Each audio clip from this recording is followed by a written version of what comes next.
my head and body were going at such a full speed that it shot like a missile through that area made of, I suppose, plexiglass.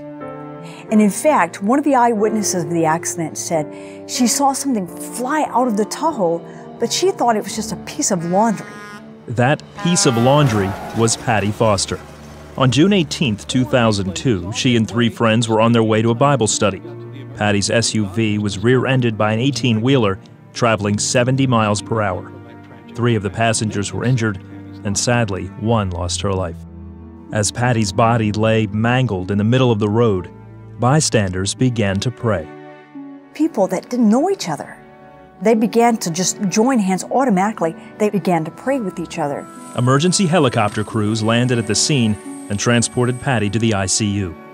After an all-night effort, the trauma team was able to sustain Patti's life, but she remained in a coma for 6 weeks. In addition to multiple other injuries, every lobe of Patti's brain had been severely injured. Her primary injury was to her frontal lobe.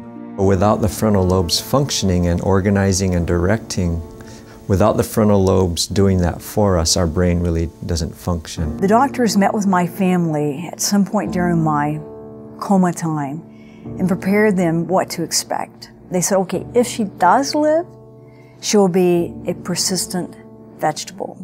As news of Patti's accident began to spread, prayers and support from around the world began to pour in. People from the radio station, from churches, listeners that had just heard about it, just everybody. Patti says it was the power in those prayers that eventually woke her from her coma. We had learned a week prior to this is when we had received the prognosis that she would never walk or talk or speak in complete sentences. And that's when she just kind of focused and looked at me and said, pray for me. And I said, okay. I said, I'll pray for you. I said, that's no problem. And she said, no, pray for me now. After that day, after she said, pray for me, everything completely changed, completely changed. To her doctor's surprise, Patti was released from the ICU and sent to rehab, a year earlier than expected. But due to the extent of her brain injury, she still had enormous obstacles to overcome. I had to relearn how to swallow, breathe on my own, blink, open my mouth, move my head, move my hands, fine motor skill. They had to reteach me the numbers. They had to reteach me my alphabet, every single thing. Through it all, only one thing remained the same for Patti. My love for God was there the entire time. It didn't leave. I didn't have to relearn that. From the stories that I've been told, that's the one thing that remained a constant throughout it all. Patti's rehabilitation progressed swiftly, and after only 1 month of treatments, she was released from the hospital and sent home. Her total recovery is amazing, and the fact that it happened so rapidly, those are 2 things I did not expect.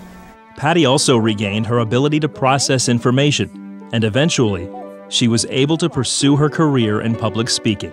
And she's able to go back to something that most people without a brain injury could not have done, and certainly for her to have recovered that ability is nothing short of a miracle.